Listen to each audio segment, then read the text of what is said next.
아멘. 국내국의 각 가정과 각 처소에서 예배드리시는 성도 여러분에게 우리 주 예수 그리스도의 은혜가 충만하기를 축복합니다. 성령께서 이 시간 우리 각 사람에게 살았고 운동력 있는 말씀의 권능을 풍성하게 체험하게 하여 주시고 예수를 아는 지식에 더하게 하실 것을 확신합니다. 오늘은 누가복음 6장 12절에서 23절까지를 함께 살펴보겠습니다. 12절에서 16절까지 함께 읽겠습니다.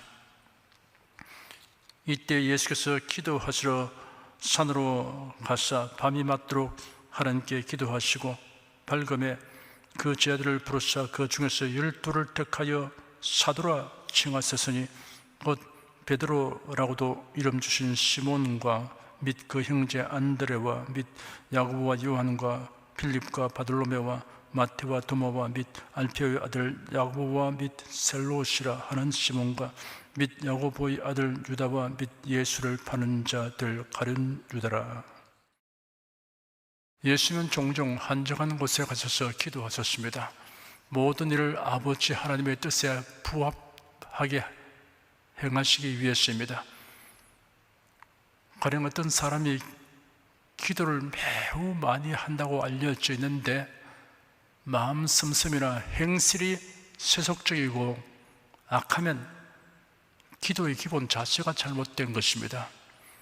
기도의 기본은 하나님의 뜻을 알려고 하는 것과 하나님의 뜻에 합당하게 되기를 원하는 것이어야 합니다. 하나님의 뜻과 영광은 아랑곳하지 않고 자신의 계획과 뜻만 이루어지기를 바라면서 기도하면 이런 폐단이 생기게 됩니다. 성자 하나님이신 예수께서 아버지 하나님께 기도하심은 우리의 이해를 초월하는 신비에 속합니다. 예수께서 인간의 몸과 인생을 가지시고 세상에 계시는 동안에는 시공간의 제한을 바라셨습니다. 이런 사실을 우리가 감안하여 추리해 볼 수 있습니다. 빌립보서 2장에 기록되기를 그는 근본 하나님의 본체시나 하나님과 동등됨을 취할 것으로 여기지 아니하시고 오히려 자기를 비워 종의 형체를 가져 사람들과 같이 되었고 사람의 모양으로 나타나셨으며 자기를 낮추시고 죽기까지 복종하셨으니 곧 십자가에 죽으심이라 하였습니다. 예수는 별빛 아래서 밤새도록 기도하시는 중에 어느덧 동력이 혼하게 밝아오는 아침을 맞이하셨습니다. 집중하여 기도하다 보면 시간이 어느새 이렇게 많이 지났구나 할 때가 있습니다. 시간 가는 줄도 모르고 기도하는 체험은 우리의 신앙생활의 깊이와 풍조를 더하게 합니다. 예수께서 그 아침에 제자들을 중에서 12를 택하여 사도라는 직책을 주셨습니다. 중요한 일을 계획하거나 진행하려고 할 때 먼저 기도하시는 예수님을 우리가 본받아야 합니다. 예수의 가르침을 배우는 자들이 제자입니다. 그 제자들 중에서 12를 사도로 택하셨습니다. 사도라는 낱말은 어떤 특별한 사명을 주어 파송된 자를 의미합니다. 헬라어에서는 황제의 명령을 받고 파송되는 특명 정권 대사를 가리킵니다. 성경에서는 복음을 전하는 일에 전적으로 헌신하도록 주님께서 특별히 선택하여 세우신 일꾼을 의미합니다. 그들에게 어떤 자격이 있어서 사도로 선택된 것이 아닙니다. 전적으로 주님의 의지와 결정에 의한 것입니다. 사도로 택함 받은 제자들의 이름이 모두 기록되어 있습니다. 한결같이 평범한 사람들입니다. 유명인사나 사회적 지위가 높은 사람이 없습니다. 갈릴리 바다에서 고기잡이로 생계를 유지하는 어부들, 당시 유대 사회에서 죄인 취급받는 세리 등이었습니다. 하나님은 이러한 사람들을 택하셔서 큰 일을 행하게 하신 이유는 사람으로 교만하게 되어 자랑하지 못하게 하기 위함입니다. 그리고 하나님의 영광만을 나타내시기 위함입니다. 바울이 사도가 된 것은 12 제자들과는 다른 상황에서였습니다. 부활하신 예수님이 다메섹 도성에서 그에게 직접 나타나셔서 회심하게 하시고 이방인을 위한 사도로 세우셨습니다. 바울은 가문과 출신과 신분이 뛰어나고 대단한 학자였습니다. 이런 바울을 택하여 쓰시기 위해서 예수께서 그를 완전히 깨뜨리고 낮추셨습니다. 그래야 바울은 그가 세상에서 자랑스럽게 여겼던 것들을 그리스도를 위하여 배설물처럼 여기게 되었습니다. 예수님을 떠나서는 아무것도 할 수 없음을 절실하게 깨닫게 되었습니다. 자신을 가리켜 만삭되지 못하여 난 자 같다고 하였으며 사도 중에 지극히 작은 자라고 하였습니다. 바울 사도는 토로하기를 나의 나 된 것은 하나님의 은혜로 된 것이니 내게 주신 그의 은혜가 헛되지 아니하여 내가 모든 사도보다 더 많이 수고하였으나 내가 아니요 오직 나와 함께 하신 하나님의 은혜로라 하였습니다. 고린도전서 1장에 기록하기를 형제들아 너희를 부르심을 보라 육체를 따라 지혜 있는 자가 많지 아니하며 능한 자가 많지 아니하며 문벌 좋은 자가 많지 아니하도다. 그러나 하나님께서 세상의 미련한 것들을 택하사 지혜 있는 자들을 부끄럽게 하려 하시고 세상의 약한 것들을 택하사 강한 것들을 부끄럽게 하려 하시며 하나님께서 세상의 천한 것들과 멸시받는 것들과 없는 것들을 택하사 있는 것들을 폐하려 하시나니 이는 아무 육체라도 하나님 앞에서 자랑하지 못하게 하려 하심이라 하였습니다. 하나님은 하나님을 경외하고 의뢰하는 자에게 영생과 천국까지 주시지만 하나님의 영광을 가로채려고 하는 자는 결코 용납하지 아니하십니다. 17절에서 19절까지 함께 읽겠습니다. 예수께서 저희와 함께 내려오사 평지에 서시니 그 제자의 허단 무리와 또 예수의 말씀도 듣고 병고침을 얻으려고 유대 사방과 예루살렘과 및 두로와 시돈의 희안으로부터 온 많은 백성도 있더라. 더러운 귀신에게 고난받는 자들도 고침을 얻은지라. 온 무리가 예수를 만지려고 힘쓰니 이런 능력이 예수께로 나서 모든 사람을 낫게 함이르라. 예수께서 사도들과 함께 평지로 내려오셔서 제자들과 무리들에게 말씀하신 장면이 기록되었습니다. 여기서 말한 평지는 여전히 산 위이지만 넓고 평평한 장소입니다. 마태복음에도 예수께서 산에 올라가서 제자들에게 8가지 보게 대하여 말씀하신 기록이 있는데 산으로 번역된 낱말과 같은 의미로 구약 성경에 사용된 산이라는 낱말은 산 위의 넓고 평평한 지역도 의미합니다.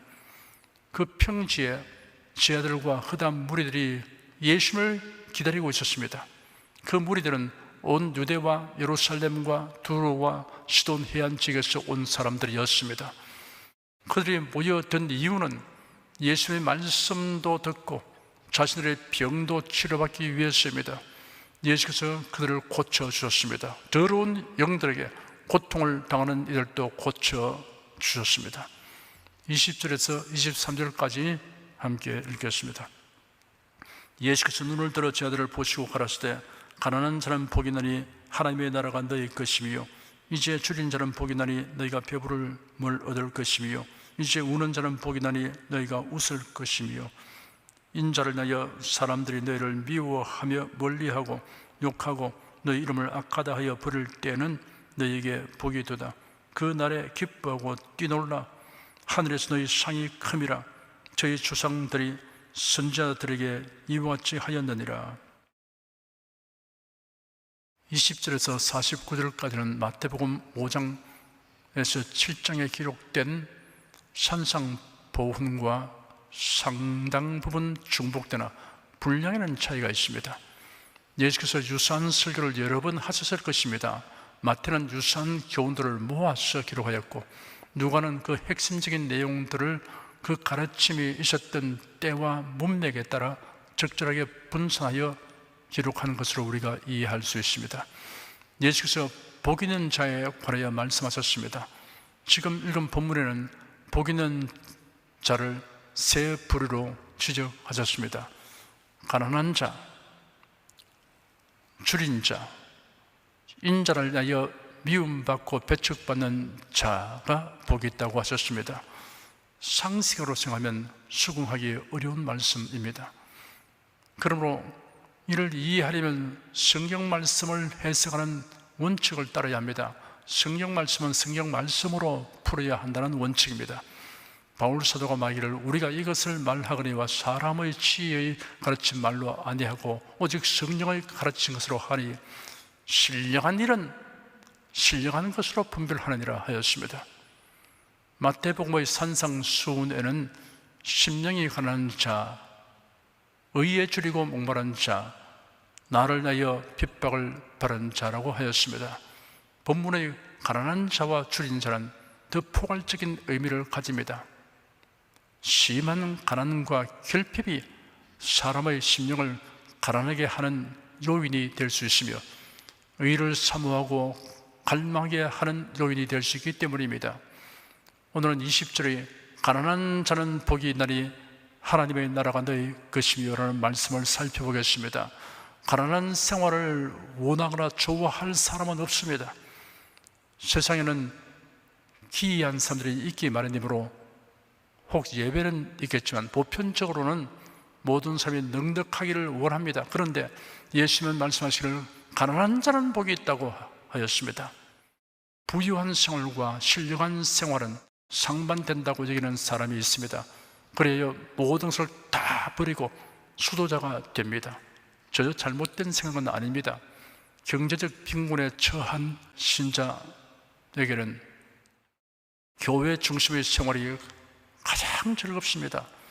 그런데 경제적으로 부유하면 신령한 생활을 등한히 하게 될 우려가 있습니다. 세상적인 일, 사교활동, 여행 등으로 즐길들이 많으면 교회 생활을 등한히 하기 쉽습니다. 교회 생활을 소홀히 하면 신앙의 열기도 식어지기 마련입니다. 성도들의 모임, 예배, 봉사활동, 기도, 전도 등을 등한시하게 됩니다. 그러나 반드시 그런 것은 아닙니다. 생활의 여유가 신앙생활의 활력소가 되기도 합니다. 먹고 살기가 바빠서 허둥대는 상태에서는 교회 생활에 적극적으로 참여할 수 없습니다. 예배 시간에도 제대로 참석하지 못하여 안타까워해야 합니다. 그러나 경제적인 여유가 있으면 복음 전파를 위해 헌금과 헌물로 헌신하는 즐거움이 있습니다. 시간적인 여유를 내기도 쉬워집니다. 적극적이고 활발한 선교 활동과 경제적인 여유는 불가분으로 직결되어 있습니다. 그렇다면 가난한 자가 복이 있다는 예수님의 말씀은 어떤 의미를 가지고 있는 것일까요? 예수님은 가난한 자가 복이 있는 이유를 하나님의 나라가 너희 것이며 라고 설명하셨습니다. 마태복음 5장 3절에는 심령이 가난한 자는 복이 나니 천국이 저희 것이며 라고 기록되어 있습니다.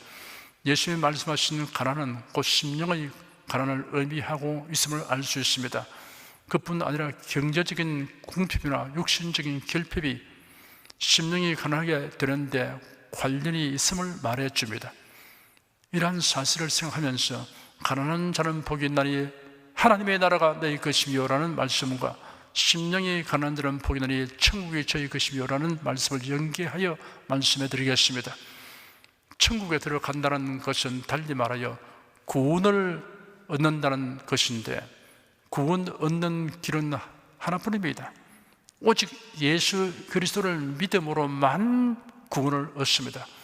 그렇기 때문에 여기서 가난한 자의 근원적인 의미는 심령이 가난한 자를 가리킵니다. 그러나 경제적인 가난을 전혀 배제하는 것이 아닙니다. 대체로 보아서 경제적인 여유가 있는 불신자들에게 전도하여 보면 그 사람이 가진 만큼 그 심령이 굳어져 있는 것을 알게 됩니다. 당장 곤란이 없을 뿐 아니라 무엇인 돈으로 해결할 수 있다는 생각이 그 마음에 자리 잡고 있습니다.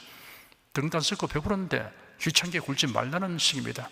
반면에 경제적으로 공무관 형편에 놓이게 되면 비교적 접근하기가 쉽습니다. 목에 힘을 주지 않기 때문입니다.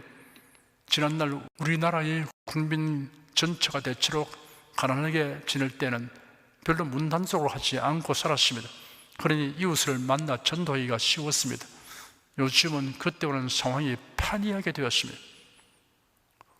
어떤 사람이 예수께 다가와서 말하기를, 선생님, 제가 영생을 얻으려면 무슨 선한 일을 해야 합니까? 하니 예수께서 그에게 말씀하셨습니다. 어째여 너는 나에게 선한 것에 관하여 묻느냐? 선한 일은 한 분뿐이시다. 네가 생명에 들어가기 원한다면 계명들을 지켜라. 그리고는 10계명의 대인관계 계명들을 열거하셨습니다. 그 청년이 예수께 말하기를, 제가 이 모든 것을 지켰습니다. 아직 제게 무엇이 부족합니까? 하니 예수께서 대답하시기를, 네가 완전해지기를 원하면 가서 네 소유를 팔아 가난한 자들을 주어라. 그러면 네가 하늘에서 부활을 갖게 될 것이다. 그리고 와서 나를 따르라 하였습니다. 그 청년은 이 말씀을 듣고 근심하며 떠났습니다. 그 이유는 그가 큰 부자로서 많은 재산을 소유하고 있었기 때문이었습니다. 만약 그가 몇 푼 되지 않는 재산을 가지고 있다면 그대로 순종했을 것입니다. 예수 제자들에게 이르시기를, 내가 진실로 너에게 말하니 부자는 천국에 들어가기가 어렵다. 내가 다시 너에게 말하니 낙타가 바늘 귀로 들어가는 것이 부자가 하나님의 나라에 들어가는 것보다 더 쉽다 하였습니다. 제자들이 듣고 매우 놀라 말하기를, 그렇다면 누가 구원을 얻을 수 있겠습니까? 하니 예수 바라보시며 그들에게 말씀하셨습니다. 사람으로는 할 수 없으나 하나님으로서는 다 할 수 있느니라. 사실 경제적으로 부유한 사람보다는 가난한 사람이 심령이 가난하게 되기가 쉬운 것은 사실입니다.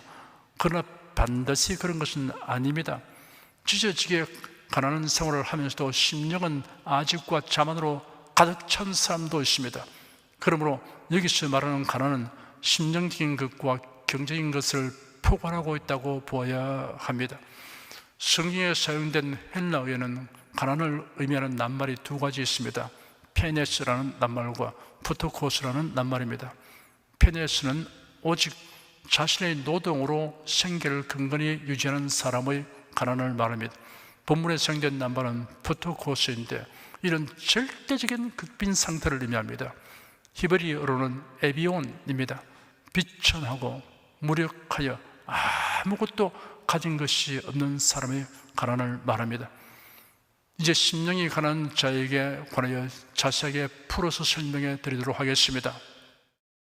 심령이 가난한 자는 자신이 죄인이며 인간의 방법으로는 의롭게 될 수 없음을 인정하여 우리 죄를 대속하신 예수 그리스도를 자신의 구주로 믿고 영접합니다. 사람들은 자신이 죄인임을 자기 양심으로 모두 다 알고 있습니다. 나는 하나님을 대하여 죄가 전혀 없다라고 말해주는 사람은 이 생에 한 사람도 없습니다. 만일 그런 사람이 있다면 모든 사람이 죄를 범하였다고 말씀하신 하나님을 거짓말하는 것으로 간주하는 죄를 더 범하게 됩니다. 심령이 가난한 자는 예수 그리스도의 대수로 말미암는 구원의 소식을 들으면 이 기쁜 소식에 감격하며 예수 그리스도에게로 나옵니다. 전부 여지없어서 소원 들고 옵니다. 주 나를 박대하시면 나 어디 가리까. 빈손 들고 앞에 가 십자가를 붙드네. 의가 없는 자라도 도와주심 바라고 생명샘에 나가니 마음을 씻어주소서. 이러한 찬송이 자신의 고백이 됩니다. 심령이 가난한 자는 자신이 소유하고 누리는 모든 것이 전적으로 하나님의 선물임을 압니다. 그래야 하나님께 감사드립니다. 심령이 가난하면 자신이 가지거나 가질 수 있는 모든 것을 과분하게 생각합니다. 그 무엇도 그에게는 예사롭거나 사소한 것이 없습니다. 앞에서 언급했듯이 본문에 가난한 자라고 번역된 원어는 상대적으로 빈곤한 정도가 아니라 절대 빈곤의 상태를 의미하는 단어입니다. 가난하기가 물로 씻은 듯이 아무것도 없는 적빈저스의 빈털터리에게는 그에게 필요한 것이라면 아주 적은 것이라도 큰 보탬이 됩니다. 10개를 가진 사람에게 1개를 보태어주면 별것 아니게 여기게 되지만 아무것도 없는 자에게 하나를 주면 매우 큰 것입니다. 소중한 것이 됩니다. 마치 자신이 적빈여세인 것처럼 생각하고 자기에게 주어지는 모든 것들을 대한다면 매우 반갑고 소중하며 고맙게 여기게 될 것입니다. 이만해도 분수에 넘칩니다 라고 말할 수 있게 됩니다. 심령이 가난한 사람은 자신이 소유하고 누리는 모든 것이 하나님의 것이며 하나님의 선물임을 압니다. 그러므로 자신이 가진 것으로 어떻게 하여 하나님을 기쁘시게 할 것인가를 궁리합니다. 주의 일을 위해 즐겁게 드립니다. 그래요, 하나님이 은혜로 주신 것들의 내용을 깊이 새겨 맛봄으로 그의 마음속에서 감동과 기쁨의 샘이 항상 솟아납니다. 그리고 하나님이 주신 모든 것을 신기하게 여기고 깊이 고마움을 느낍니다. 원래 자신의 것이 없고 모두 하나님이 주신 것이라는 사실을 인식하게 되면 모든 것이 감사의 소재가 됩니다. 심령이 가난하면 없는 것보다 가진 것을 헤아리며 만족하게 여깁니다. 하나님의 주신 것을 헤아리며 감사하게 여기고 만족합니다. 옛날 어떤 임금이 우울증을 앓고 있었습니다. 이름난 의사를 다 불러 처방을 받았으나 낫지 아니했습니다. 우울증이 아주 심했습니다. 어느 날 가장 용하다는 의사가 임금을 진찰한 후에 처방하기를 방법은 딱 하나가 있다고 하면서 이 세상에서 가장 행복하게 사는 사람의 속옷을 얻어입으면 낫는다고 했습니다. 그래서 신하들은 사방으로 흩어져 수소문하며 찾아다녔습니다. 별의별 사람을 다 만나 보았으나 자신이 가장 행복하다고 생각하는 사람이 없었습니다. 실망하고 돌아오던 한 신하가 어느 산골 오두막 집에서 정겹게 살고 있는 농사꾼 부부를 만났습니다. 놀랍게도 그 부부는 자기들이 세상에서 가장 행복한 사람들이라고 믿고 있었습니다. 신하는 드디어 찾았구나 라고 주호하며 그 농사꾼 부부에게 사정 이야기를 한 후에 값은 원하는 대로 줄 테니 속옷을 달라고 청하였습니다. 그러자 그 부부는 난색을 표명했습니다. 그 이유는 그들이 너무 가난해서 여태까지 속옷을 입어 본 적이 없기 때문이었습니다. 행복은 왕궁에 있지 않고 가난한 마음에 있었던 것입니다.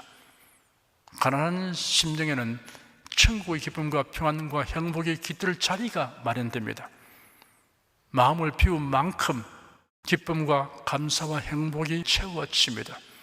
감격과 기쁨이 없는 이유는 소유가 적기 때문이 아니라 심령이 가난하지 않기 때문입니다. 그 심령의 탐욕이 가득하기 때문입니다. 모세의 인도 아래 애굽을 떠나 광야를 행진하게 된 이스라엘 자손들은 식량과 물을 해결할 방도가 전혀 없었습니다. 그런데 하나님께서 모세의 기도에 응답하셔서 하늘에서 만나를 내려주시고 반석에서 물이 솟아나게 하셨습니다.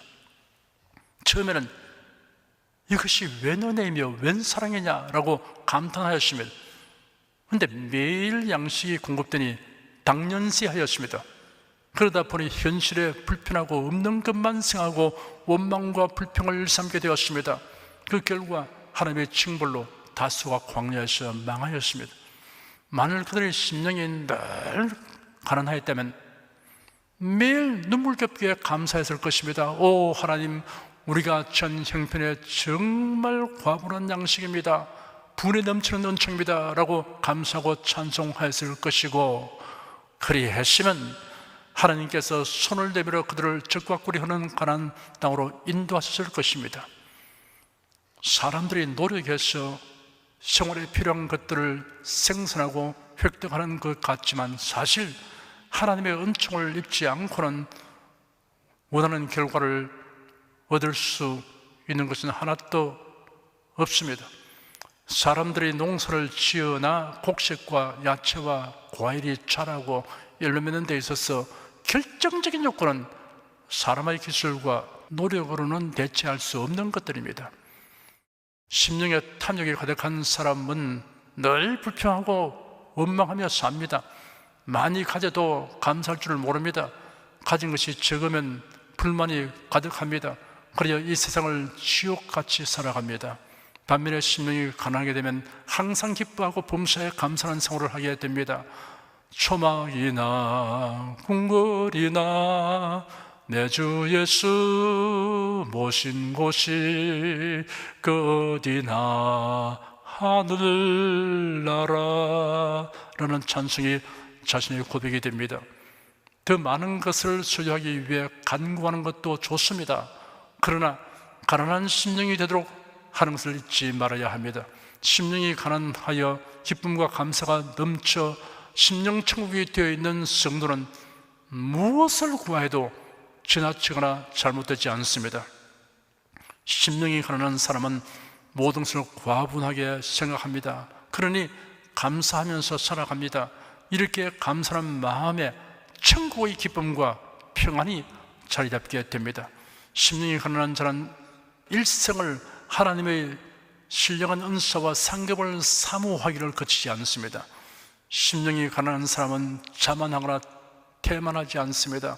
요한계시록은 라오디게아 교회를 통하여 만세 교회의 상태에 대해 이같이 말씀하고 있습니다.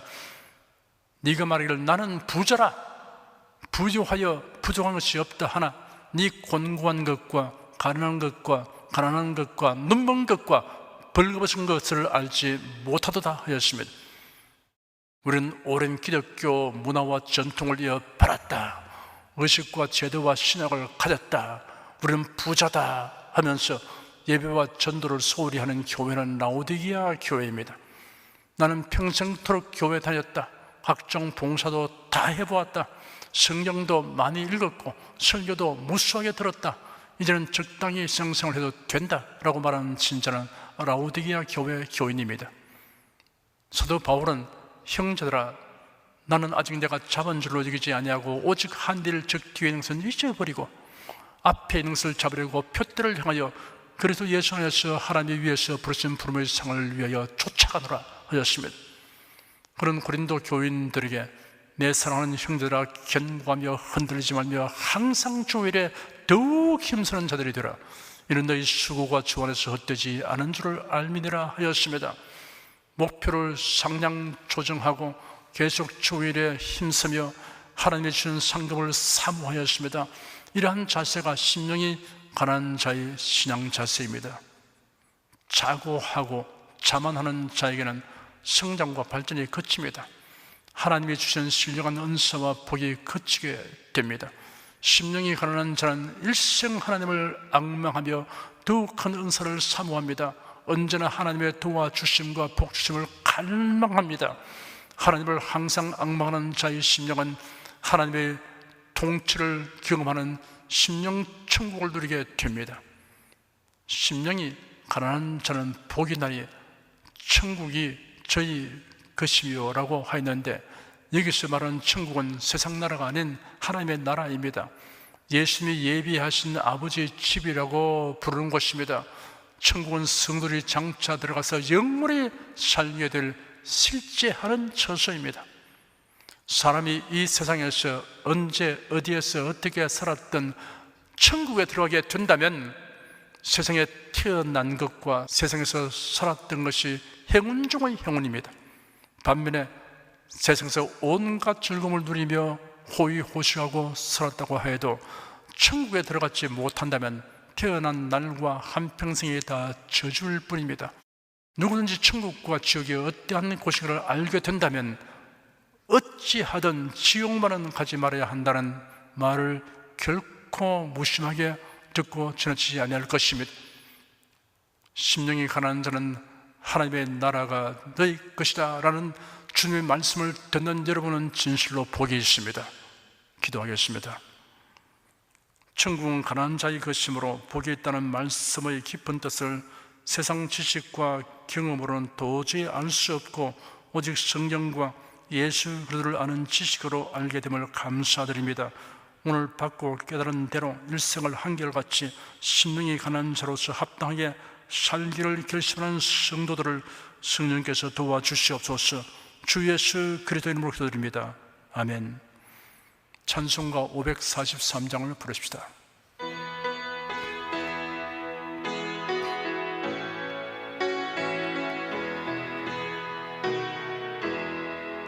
저 높은 곳을 향하여 날마다 나아갑니다.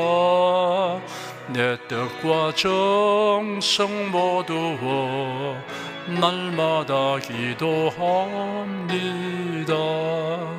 내 주여 내 발붙드사 그곳에 서게 하소서. 그곳은 빛과 사랑이 언제나 넘치옵니다. 괴로움과 죄가 있는 곳 나 비록 여기 살아도 빛나고 높은 저곳을 날마다 바라봅니다. 내 주여 내 발붙드사 그곳에 서게 하소서. 그곳은 빛과 사랑이 언제나 넘치옵니다. 의심의 안개 거치고 근심의 구름 없는 곳 기쁘고 참된 평화가 거기만 있사옵니다. 내 주여 내 발붙드사 그곳에 서게 하소서. 그곳은 빛과 사랑이 언제나 넘치옵니다. 험하고 높은 길을 싸우며 나아갑니다. 다시금 기도하오니 내 주여 인도하소서. 내 주여 내 발붙드사 그곳에 서게 하소서. 그곳은 빛과 사랑이 언제나 넘치옵니다. 내 주를 따라 올라가 저 높은 곳에 우뚝 서 영원한 복락 누리며 즐거운 노래 부르리. 내 주여 내 발붙드사 그곳에 서게 하소서. 그곳은 빛과 사랑이 언제나 넘치옵니다.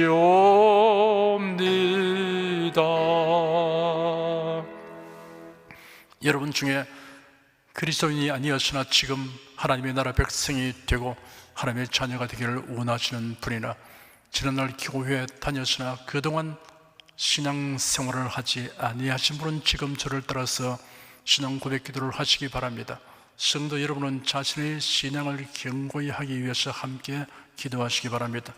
하나님 아버지, 저를 불러주니 감사합니다. 예수께서 십자가에 못 박혀 죽으시고 죽음에서 부활하심으로 저희 모든 죄를 사하여 주시고 저를 구원해 주시니 감사합니다. 예수님은 나의 구세주이시며 하나님이시며 주님이심을 믿고 고백합니다. 하나님을 변함없이 경외하고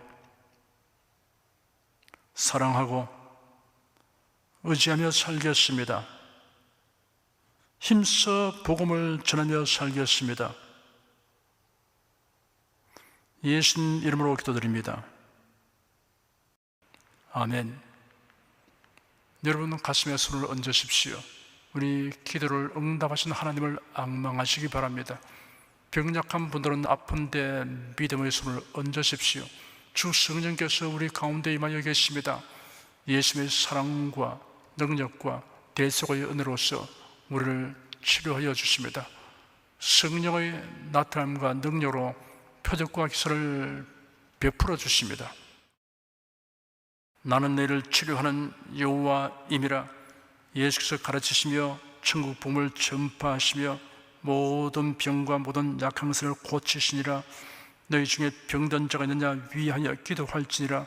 믿음의 기도는 병든 자를 구원하리니 주께 스스로를 일으키시리라. 병 낫기를 위하여 서로 기도하라.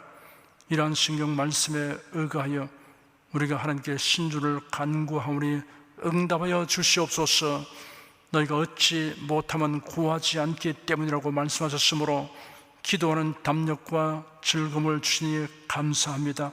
믿는 자들에게 이런 표적이 따르니 병든 자에게 손을 얹으면 나으리라 하신 약속을 좇아 지금 연약하고 병든 곳에 손을 얹고 간구하는 모든 성도들에게 하나님의 권능이 임하여 낫게 하여 주시옵소서.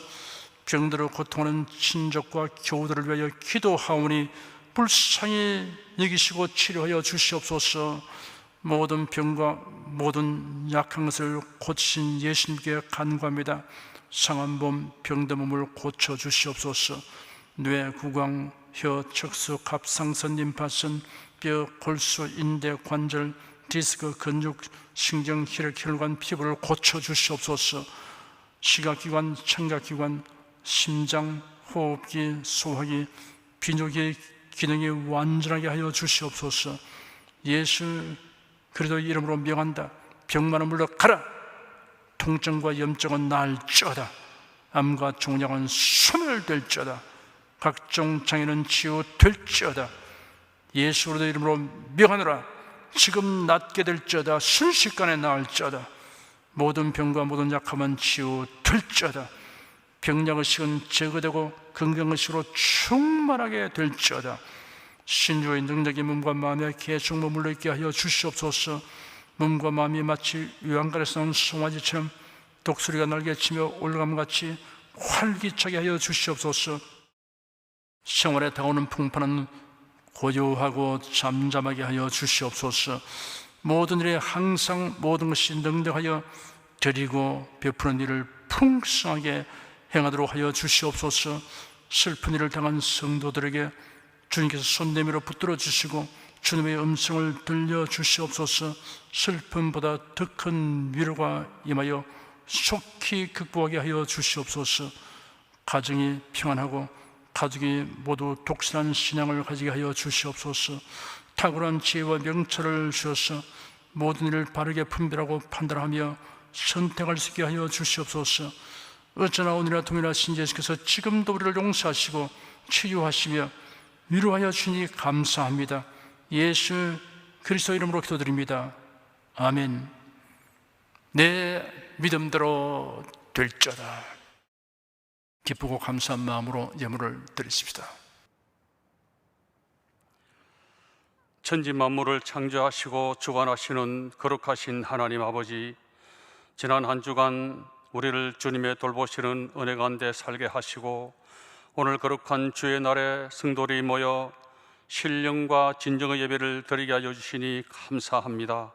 이 시간 설교를 통하여 은혜와 진리의 말씀을 듣고 깨닫게 하시니 감사드립니다. 우리가 주님의 말씀대로 행하며 살기 원하오니 권능의 손길로 도와주시옵소서. 주님께서 베풀어 주시는 은혜에 감사하며 정성껏 예물을 드리오니 기쁘게 받아 주시옵소서. 우리 주 예수 그리스도 이름으로 기도드립니다. 아멘.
드리스님을 위해 축복하겠습니다.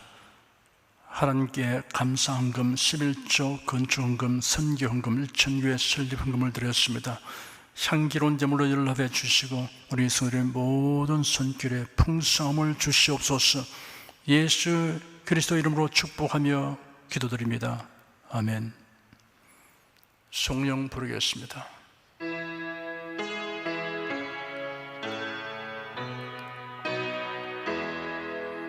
성부 성자 성령께 찬송과 영광 돌려보내세.